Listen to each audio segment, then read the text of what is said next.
अल्लाह की मारिफत का नूर हासिल करो। ये दुनिया पानी का बुलबुला है, आज है कल खत्म। गौसे पाक ने एक बार तकरीर करते हुए कहा कि यहया की माँ, यानी आपके बेटे का नाम यहया था, कहा यहया की माँ मेरे लिए प्याले में दूध ला रही थी, ठोकर लगी, हाथ से प्याला गिर गया, प्याला टूट गया, सारा दूध गिर गया। ये सब लोग जानते हैं कि किस तरह ठोकर लगती है, कैसे हाथ से प्याला गिरता है, ये सबके साथ होता है।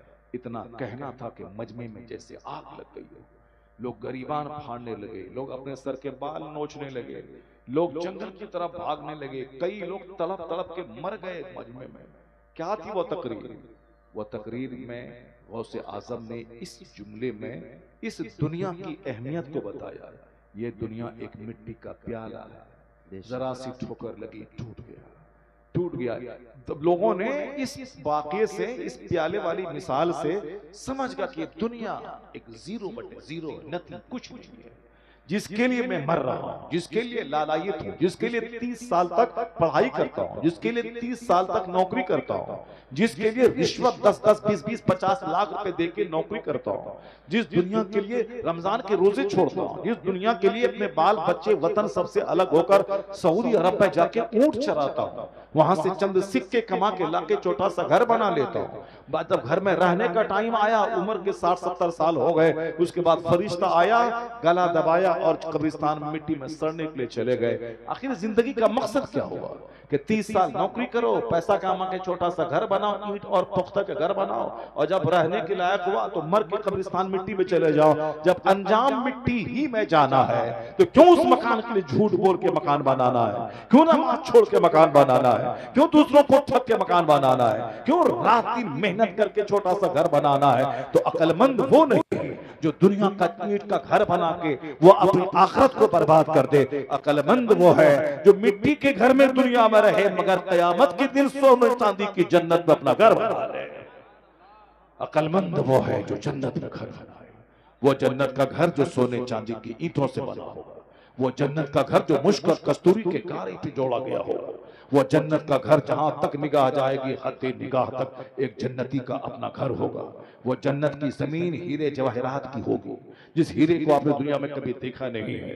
वो जन्नत की बीवियां जो दुनिया की बीवी नेक बनी, पाकीज़ा रही, नमाजी रही, ये बीवी भी वहां जन्नत में साथ में रहेगी, और ये बीवी वहां की हूरों से ज्यादा खूबसूरत ये दुनिया वाली बीवी हो जाएगी। अगरचे वो काली कलोटी भूतनी चुड़ैल क्यों ना हो, लेकिन अगर वो नमाजी है, परहेजगार है, नेक है, तो कयामत के दिन अल्लाह इसको हूर से ज्यादा खूबसूरत बना देगा और यह मेरे भाने काम में रहेगी। इसके अलावा अल्लाह और 70 खूबसूरत बीवियां अता फरमाएगा। 30-30 मर्दों के बराबर ताकतें अल्लाह देगा, और हर आदमी 30 साल का जवान होगा, चाहे वो 90 साल की उम्र में क्यों ना मर जाए, मगर वहां अल्लाह जन्नत में दाखिल करेगा, उसको 30 साल का जवान बना के दाखिल करेगा। तो 30 साल की जवानी, 30 मर्दों के बराबर ताकत, और वह हूर भी जैसी हूर बीवी, यानी वो जन्नत की हूरें जो थूक दे तो सातों समंदर का नमकीन पानी मीठा हो जाए। वह हूर अपना जुल्फ दिखला दे तो दुनिया के सारे लोग हुस्न जुल्फ देखकर बेहोश हो जाएं। ये बता दें कि दुनिया में एक छोकरी के चक्कर में आदमी रात भर बर्फ में नहा करके गली में खड़ा रहता है। दुनिया में एक लड़की के चक्कर में आदमी काफिर हो जाता है। हमारी बेटियां एक लड़के को हासिल करने के लिए किसी चमार के साथ भाग जाती है, किसी डोम के साथ भाग जाती है, किसी मुसहर के साथ भाग जाती है, तो फिर वो मुसहर जो 2-4 साल के बाद उसको दगा देता है, जो उसको बीच चौराहे पे छोड़ के भाग जाता है, उसको कहीं का नहीं रखता है, फिर बाद में न वो घर की रही, न धोबी का कुत्ता, न घर का रहा, न घाट का, न वो घर आ सकती है, न उसको जिसके साथ गया वो छोड़ के भाग गया। ये दरगाहों पे बैठ के भीख मांग के जिंदगी गुजारती है। ये बताइए कि इस जिंदगी की खातिर आखिरत भी गई, दुनिया की इज्जत भी गई, दीन भी लूटा, ईमान भी गया, मगर जो औरतें जो ख्वाहिशात पे कंट्रोल रखती हैं, जो अपने आखिरत पे नजर रखती हैं, वो यहाँ थोड़ा सा सब्र कर ले, यहाँ सब्र करे, ईमान बचाए। अगर दुनिया में राहत नहीं मिली तो फिर क्या होगा? जन्नत में खूबसूरत शौहर मिलेगा, हद निगाह तक का मकान मिलेगा। तो जो यहाँ सब्र करेगा ख्वाहिश का गुलाम नहीं होगा, यहाँ मरेगा, वहां की जवानी लाजवाब, वहां की बीवियों का हुस्न लाजवाब, वहां की नेमतें लाजवाब। इसलिए गौसे पाक के सिलसिले के शेख कहते हैं दुनिया पे नजर डालेगा तो तबाह व बर्बाद हो जाएगा, जन्नत पे नजर रहेगी तो दुनिया का सारा दर्द आसान हो जाएगा। और दुनिया की कोई राहत की तलब तुझसे न नमाज छुड़वा पाएगी, न रोजा छुड़वा पाएगी, न तुम्हें बेदीन और बदअखलाक बना पाएगी। तो नजर हूर पे रहे, दुनिया की कोई औरत ईमान नहीं लूट पाएगी। नजर मेरी माँ बहन बेटियों का वह जन्नती शौहर पे रहे, दुनिया का कोई जोकर उसके ईमान को लूट नहीं पाएगा। नजर आखिरत पे रहे, दुनिया में जीना आसान हो जाएगा। नारे तकबीर, नारे रिसालत, नारे रिसालत, जश्ने ईद मिलादुन नबी, जश्ने दस्तार बंदी, इस्लाह मुआशरा कॉन्फ्रेंस, हजरत मुफ्ती शहरियार रजा साहब किबला, नारे तकबीर, नारे रिसालत। माशाअल्लाह माशाअल्लाह। आखिरत से नजर हटी तो दुनिया डिफिकल्ट हो जाएगी, दुनिया में जीना मुश्किल हो जाएगा। आईएएस ऑफिसर जो डीएम है, लाखों करोड़ों कमाता है, वो जहर खा के मर रहा है। अभी दिल्ली का एक आईएएस ऑफिसर अपने ही घर के पंखे पे लटक गया। फिल्म में नाचने वाला एक एक्टर अपने ही घर के पंखे में लटक के जान दे दी। एक 30 साल की खूबसूरत तरीन लड़की, उनकी सड़ी हुई लाश उसके घर से निकली। अमेरिका का एक इंजीनियर अपनी बीवी अपने 2 बच्चों समेत कुएं में कूद के जान दे दिया। एक लड़का जिसको मेरे पास आया था, एक लड़की को लेकर के इसको कलमा पढ़ा दीजिए, मैं इससे शादी करूंगा। वो लड़की धोखा देकर, धोखा क्या, वो लड़की को उनके माँ बाप सिंगापुर रहते थे, उनको बुला लिया। ये जवान खूबसूरत स्मार्ट लड़का अपने घर के बगल में जो रेल की लाइन थी उस पटरी में कट के जान दे दिया। इस वाकये का आज 20 साल हो गए, 2001 की ये बात, ये 2026 25 साल हो गए। वो लड़का मेरे पास आया था, कोई व्हाट्सएप यूट्यूब की खबर नहीं। एक लड़की, वो लड़की तो चली गई अपने बाप के पास, अब तो शादी हो गई होगी मस्ती करते हुए। ये जोकर तो मर गया, न जी भर के नमाज पढ़ा, न जी भर के कुरान पढ़ा, न जी भर के इबादत की, न ठीक से कभी मदरसे में बैठा। जिंदगी तबाह बर्बाद हो गई, पटरी में कट गया, एक लड़की की वजह से कट के मर गया। ये मेरे सामने वो आया था, क्योंकि वो उनके वालिद हमारा नमाजी था, मुक्तदी था, और उसका बेटा था। इसलिए बाल बच्चों को बचाइए, उसको आखिरत उसके दिमाग में डालिए। ये जो आपके घर में 24 घंटे में एक बार भी कुरान की बात नहीं होती, एक बार भी हदीस की बात नहीं होती है, ये बात सिर्फ मौलवी मौलाना का ही वही करेगा, आप नहीं कीजिएगा। मौलाना की बीवी वही निकाब पहनेगी, आपकी बीवी तो जींस टी शर्ट पहनेगी। मौलाना वही दाढ़ी रखेगा, आप तो नहीं रखेगा। ये मौलाना लोगों का काम है कि वो टोपी पहने, दाढ़ी रखे, इस्लामी लिबास पहने, सच बोले, वो नेक बने, नमाज पढ़े, अजान दे, इमामत करे, ये मौलाना का काम है और आपका काम नहीं है। हर मुसलमान मर्द औरत आकिल बालिग देहाती शहरी सब पर नमाज फर्ज है। हर मुसलमान आकिल बालिग देहाती शहरी सब पर रोजा फर्ज है। हर मुसलमान आकिल बालिग साहिबे माल साहिबे इस्तिताअत उस पे ज़कात और हज फर्ज है, सब पर। ऐसा नहीं कि सिर्फ मौलाना और मौलवी पे है। यही दिन की बात करे, ये आखिरत की बात करे, और हम लोग छुट्टा बैल की तरह जो चाहे सो करते रहे। नहीं, हर मुसलमान होने के लिए यही जरूरी है कि वो ईमान लाए। आमन्तु बिल्लाहि व मलाइकतिही व कुतुबिही व रुसुलिही वल यौमिल आखिर वल क़द्रि खैरिही व शर्रिही वल बाअस बअदल मौत।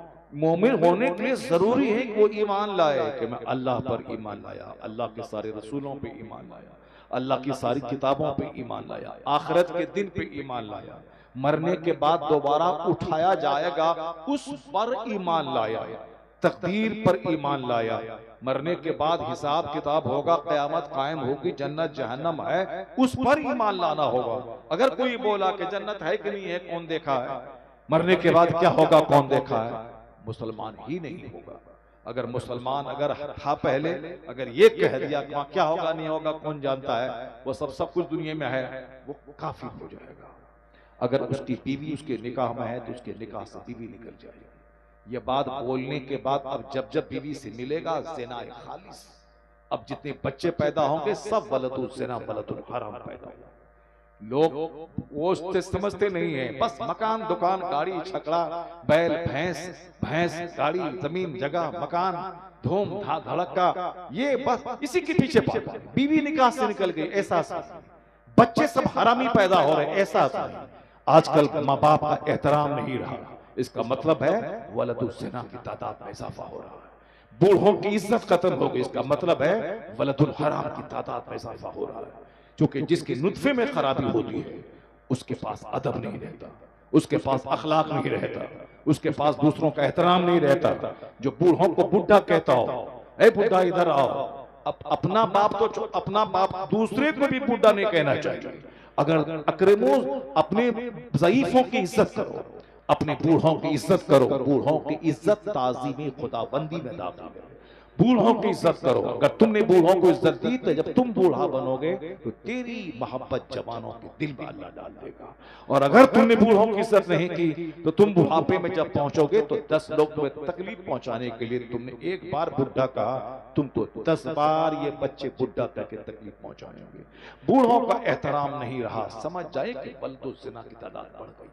आलिमों का एहतराम, आलिम धर्म गुरु होते, आलिम मजहबी रहनुमा होते, आलिम हमें जन्नत का रास्ता बताते, आलिम हमें कुरान पढ़ाते, आलिम हमें दुनिया की मोहब्बत मेरे सीने से निकालते हैं, आलिम हमें अल्लाह रसूल के करीब करते हैं। इससे ज्यादा शुभ चिंतक इस दुनिया में कोई नहीं होता।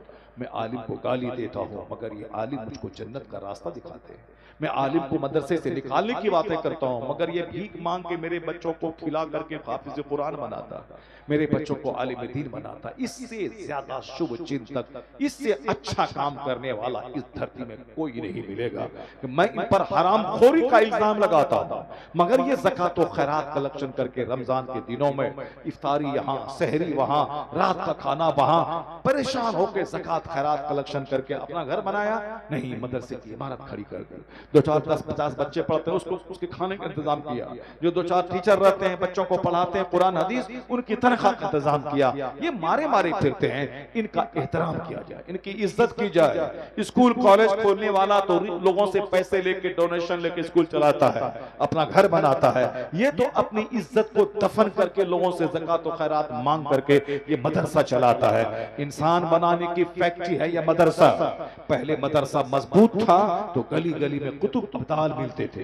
गांव देहात के मकतब में ऐसे ऐसे टीचर रहते थे जिनका पांव अलग, हाथ अलग, गर्दन अलग। ये सब लोगों ने देखा है कि मकतब में बच्चों को अली पाक कुरान शरीफ पढ़ा रहे हैं और पढ़ाने के बाद जब रूम में गए, दरवाजा बंद किया, लोगों ने झांक के देखा, हाथ अलग है, पांव अलग है, जोड़ अलग है। यानी ये वली लोग गांव देहात में रहते थे। लेकिन आज बड़े बड़े महानगर में भी वली नहीं मिलते हैं। हर जगह चोर और डकैत मिलते हैं, हर जगह बेईमान और लूटने खुसरने वाले मिलते हैं। पहले गांव देहात में वली मिलते थे, गांव देहात में कुतुब अब्दाल फिरते थे, गांव देहात में मजजूब रहा करते थे। शरीफों से दुनिया भरी थी, मस्जिदें नमाजियों से भरी होती थी। जुमा के दिन पहली सफ में जगह पाने के लिए लोग फजर के बाद ही मस्जिद की तरफ भीड़ लगा देते थे। उन नमाजियों के खाने पीने के लिए मस्जिद के दरवाजे पे दुकानें रहती थी कि अब ये अव्वल सफ में नमाज जगह मिल जाए तो अब उनको भूख लगेगी, मस्जिद से बाहर आके खाएंगे, फिर मस्जिद में जाके बैठेंगे। यानी हर जुमा के दिन को ईद की तरह लोग मनाते थे। ये मस्जिदें नमाजियों से भरी होती थी। तो उस वक्त का हाल क्या था जब ये माहौल था? क्यों? इसलिए कि मदरसा जिंदा था। मदरसा इंसान बनाने की फैक्ट्री, जहां से कुतुब पैदा होते थे, अब्दाल पैदा होते थे, वली पैदा होते थे। लेकिन जब से मदरसे में सिर्फ गरीब बच्चे पढ़ने लगे, मालदारों के बच्चे पढ़ना छोड़ दिया, हुकूमत ने कहा यह आतंकवादी का अड्डा है, और मुसलमानों ने कहा कि जिसके पास पैसा कौड़ी नहीं है उसका बच्चा मदरसे में पढ़ेगा, और जिसके पास माल है वह नाचने गाने वाले स्कूल में जाके पढ़ेंगे, जहां टाई पहनेंगे क्रिश्चियनों की तरह, और जहां हर सैटरडे को डांस करेंगे, नाचेंगे, कूदेंगे, और जहां पढ़ने के बाद किसी लड़की के चक्कर में पड़ेंगे और माँ बाप को बोझ समझेंगे, गाली देंगे, और बूढ़े माँ बाप को ओल्ड एज होम में दाखिल करवा देंगे, और ज्यादा बस चले तो जहरीला इंजेक्शन देके उस बूढ़े माँ बाप को मरवा देंगे कि जब तक ये बुढ़ा जिंदा रहेगा ये हमारे सर का बोझ रहेगा। जब तक ये बुढ़िया जिंदा रहेगी हमारे सर का बोझ पर रहेगी, इसीलिए इसको इंजेक्शन देके इसको मरवा दो या फिर इसको ओल्ड एज होम में दे दो ताकि हम घर में नंगे नाचें, मेरी बीवी नंगे नाचे और कोई बोलने वाला रहे। ये बुढ़ा रहेगा तो हमको टोक टाक करेगा और ये बुढ़िया रहेगी तो हमारी बीवी उससे लड़ती रहेगी। इसकी वजह से मेरी बीवी लड़ती है, इसकी वजह से मेरे घर में जंग होती है। न ये बुढ़िया रहेगी न जंग होगी, हम दोनों छेल छबेला रहेंगे और चाहे नाचे कूदे नंगे रहे कोई बोलने वाला नहीं रहेगा। यही माहौल दुनिया का बन रहा है। तो जहां लड़के नाचे कूदे, जहां माँ बाप की पिटाई करें, जहां माँ बाप को जहर दे के मार दें, जहां माँ बाप को ओल्ड एज होम में रखवा दिया जाए, जहां कोई रिश्तेदार का न हो, न फूफी का, न चची का, न बहन का, न भाई का, न खाला का, न खालू का, न रिश्तेदार का, बस एक लड़की मिले इंजीनियर बना, अहमदाबाद हैदराबाद गया और उसी लड़की के साथ हाफ पैंट पहन के घूमना है। न फूफी, न चची, न बहन, न बहनोई, सारा खानदान छूटे। उसी इल्म के पीछे पागल हो तुम, उस जमीन बेच बेच के बच्चों को पढ़ा रहे हो जिस इल्म के हासिल करने के बाद सिर्फ एक लड़का लड़की का गुलाम हो जाता है और लड़की लड़के का गुलाम हो जाती है, बाकी सारा संसार छोड़ देते हैं वो दोनों। उसी इल्म के पीछे सब पागल है। जब मदरसा उजड़ गया तो फिर चोरों से दुनिया भर गई, डॉक्टर की सूरत में जानवरों से दुनिया भर गई, दारोगा की सूरत में डकैतों से दुनिया भर गई। अब लोग कहते हैं ये डॉक्टर है मगर इंसान नहीं है, ये इंजीनियर है मगर इंसान नहीं है, ये साफ डॉक्टर है मगर इंसान नहीं है, क्योंकि दूसरों को जो 2 रुपए की दवाई से अच्छा हो सकता है उसको 2 लाख रुपए खर्चा करवा देते हैं, डरा देते हैं कि तुम ऑपरेशन करवाओ वरना बच्चा भी मरेगा और बच्चा भी मर जाएगी। ये बेचारा जमीन बेच के पैसा ला के देता है, वो गलत गलत दवाइयां देख के केस को बिगाड़ देते हैं। उसके दलाल रहते हैं, जहां 1 टेस्ट लिखना था वहां 5 टेस्ट लिख देते हैं और शाम के टाइम में पैथोलॉजी से कमीशन इसके पास आता है। कमजोर कंपनी की दवाइयां ये लिख देता है, वो दवाई कंपनी वाला इसको फ्रिज और एसी देता है, उसी लालच में गरीबों पे दवाइयों का बोझ बढ़ा देता है। तो फिर ये इंसान है कि जानवर है जिसके दिल में न किसी इंसान के ताल्लुक से हमदर्दी है, न फ्रैटर्निटी है, न ब्रदरहुड है, न सिंपैथी है। तो डॉक्टर है मगर इंसान नहीं है, इंजीनियर है मगर इंसान नहीं है। कैसे मिलेगा? इंसान बनाने की फैक्ट्री तो मदरसा है, जहां बोला जाता है ये हराम है, ये हलाल है, ये जायज है, ये नाजायज है, ये लीगल है, ये इलीगल है। पहले दिन से लेकर आखिरी दिन तक यही पढ़ाई मदरसे में होती है कि ऐसे जियो ऐसे मत जियो, ये खाओ ये मत खाओ, ये बोलो ये मत बोलो, ये हराम है ये हलाल है, ये जायज है ये नाजायज है। इंसान बनाने की फैक्ट्री जब जवान थी और यहाँ से पैदावार ज्यादा थी तो सारा समाज वली और कुतुब और मजलूब से भरा हुआ था। और जब ये फैक्ट्री कमजोर हो गई, प्रोडक्शन पैदावार कम हो गई, तो फिर समाज चोरों से भर गया, डकैतों से भर गया। अब लोग कहते हैं कि अच्छे इंसान कहाँ है? अगर अच्छे इंसान चाहिए तो दोबारा मदरसा को आबाद करना होगा, अपने बाल बच्चों को पढ़ाना होगा, 1 घंटा ही सही बच्चों को पहले इस इंसान की फैक्ट्री में लाना होगा, तब फिर उसके बाद बच्चा स्कूल जाए ताकि इस 1 घंटे का असर 5 घंटे वाले स्कूल में उसको दिखाई पड़े। जब मदरसा दोबारा जवान होगा, यहाँ से पैदावार बढ़ेगी तो चोरों की तादाद घटेगी, शरीफों की तादाद में इजाफा हो जाएगा। चोरों की तादाद घटानी है तो मदरसे को बढ़ाना होगा, शरीफों की तादाद बढ़ानी है तो मदरसे को बढ़ाना होगा। और जो मदरसे की जिम्मेदार हैं वो सिर्फ कुरान पाक रटने पे जोर नहीं दें, बल्कि कुरान पाक में जो कुछ है उस पर अमल करवा रहे हैं। सिर्फ रटने की फजीलत उतनी नहीं है जितनी फजीलत कुरान पाक को समझने की है। मन क़रअल कुरान व अमिला बिमा फी, हदीस में आया है जो कुरान पढ़ा और जो कुछ कुरान में है उस पर अमल किया, अहल्ला हलालहु व हर्रमा हरामहु, कुरान ने जिसको हलाल कहा उसको हलाल जाने, कुरान ने जिसको हराम कहा उसको हराम जाने, तब उसके माँ बाप को वो ताज पहनाया जाएगा कयामत के दिन जिस ताज की चमक के सामने दुनिया के सूरज की रोशनी फीकी पड़ जाएगी। उल बैसा वालिदाहु ताजन यौमल क़यामा ज़ौहु अहसनु मिन ज़ौइ शम्स फी बुयूतिकुम दुनिया। कौन? मन क़रअल कुरान व अमिला। हाफिज बन गया, जाके मोबाइल ठीक कर रहा है, नमाज छोड़ दिया। मोबाइल ठीक करना गुनाह नहीं है मगर नमाज छोड़ना हराम है, बिजनेस करना गुनाह नहीं है मगर नमाज छोड़ना हराम है। साहब तुम कपड़ा लेके बाजार में बैठ जाओ, हाफिज कारी आलिम बन के कपड़ा लेके दुकान में बैठ जाओ, ये बुरा नहीं, सिद्दीक अकबर अफजलुल बशर बादल अंबिया, नबियों के बाद जो अफजल है वो खलीफतुल मुस्लिमीन, मुसलमानों के बाताज बादशाह बनने के बाद अपने कांधे पे चादर लिया और बेचने के लिए निकल गए। रास्ते में उमर फारूक रज़ी अल्लाह तआला अन्हु से मुलाकात हो गई।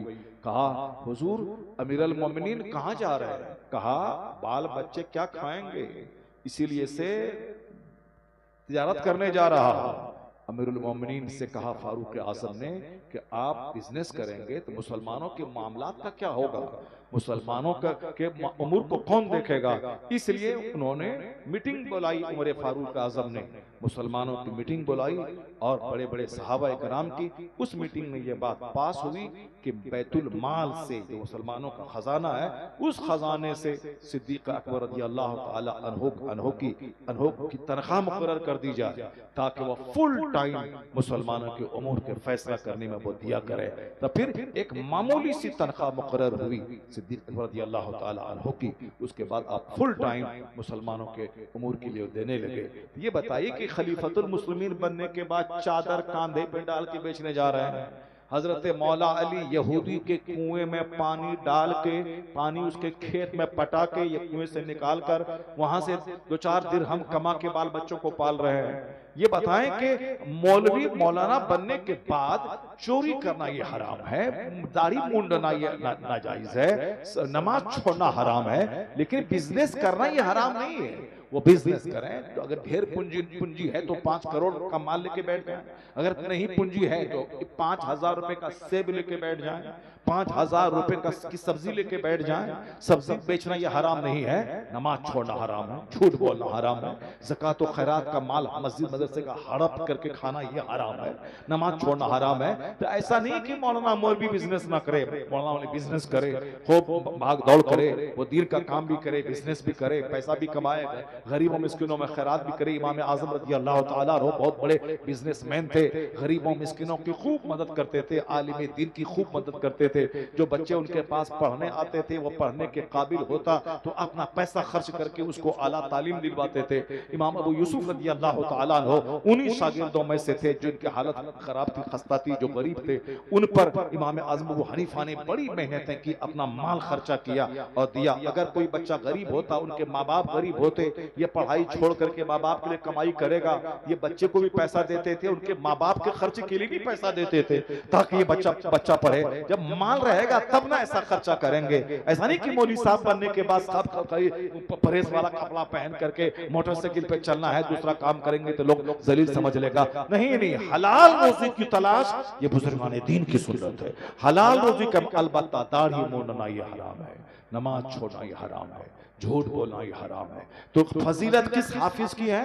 जो कुरान पढ़ा और जो कुरान में है उस पर अमल किया।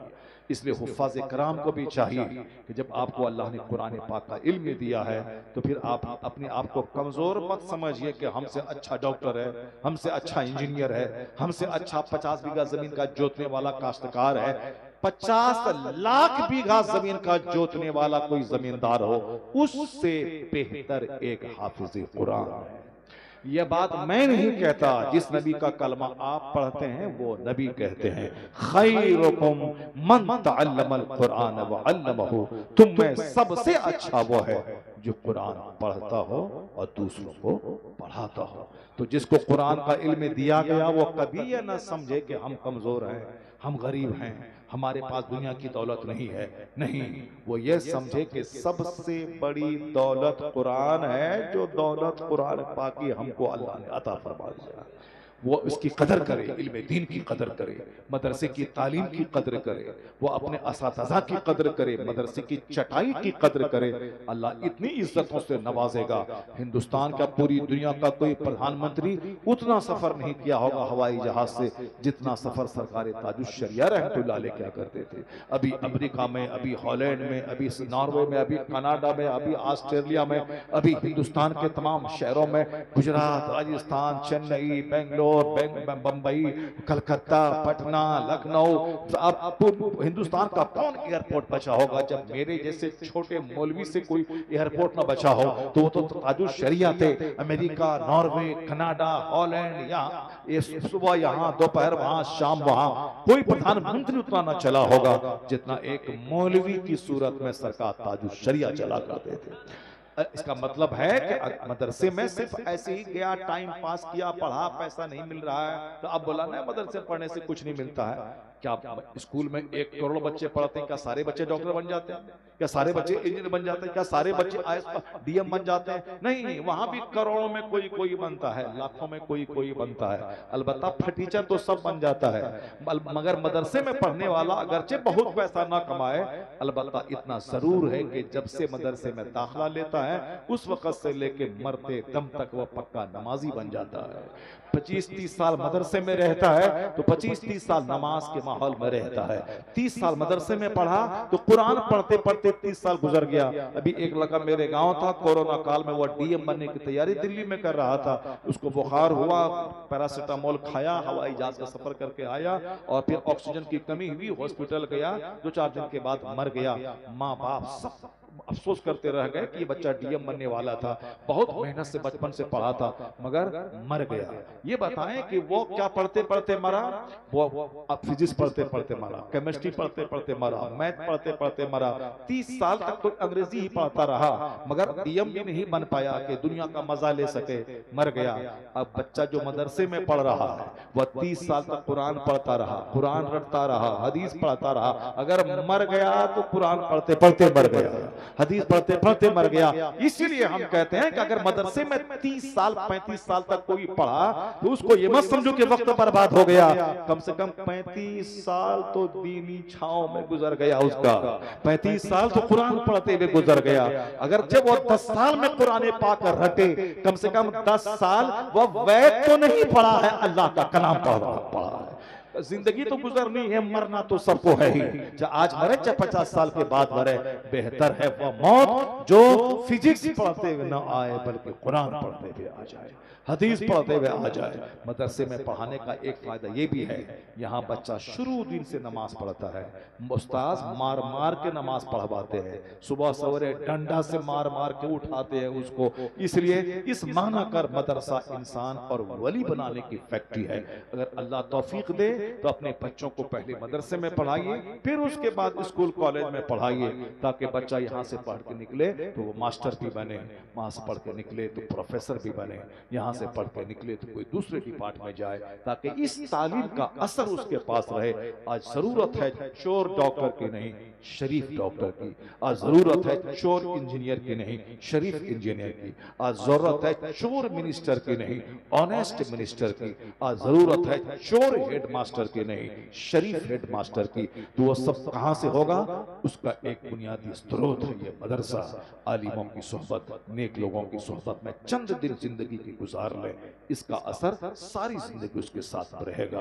तो हाफिज कुरान जो बने वो अपने आप को पैसे के चलते अपना वकार मजरू नहीं करे, वो जाने कि अल्लाह ने सबसे बड़ी दौलत मुझको दी है, इस दौलत की हिफाजत करनी है और उस कुरान पाक की तालीमात के मुताबिक जिंदगी गुजारनी है। तो दुनिया मिले ना मिले, इज्जत वो मिलेगी कि हाफिज जो आलिम जो बना, जुमा के दिन जब वो मेंबर पे जाते हैं, बैरिस्टर, लायर, डॉक्टर सब नीचे हैं, वो गरीब हल चलाने वाले का बेटा हाथ में असा लेकर अमामा बांधकर वो मस्जिद के मेंबर पे खड़ा होता है। बैरिस्टर अमेरिका में पढ़ने वाला वो नीचे है, जेएनयू में पढ़ने वाला वो नीचे है, साहब 1000 बीघा जमीन का जोतने वाला वो नीचे है, और ये गरीब मजदूर का बच्चा मेंबर पे चढ़ करके साहब ये खिताब कर रहा है। इससे बढ़ के इज्जत और क्या हो सकती है? अल्लाह ने मेंबर पे चढ़ा दिया, इज्जत सबसे बड़ी दौलत है। अल्लाह तबारक व तआला हमको आपको आलिमों की, हुफ्फाज की, मदरसे की और इस दीनी महफिलों की कद्र करने की तौफीक अता फरमाए। आमीन। व आखिरु दअवाना अनिल हम्दुलिल्लाहि रब्बिल आलमीन। अस्सलामु अलैकुम व रहमतुल्लाह।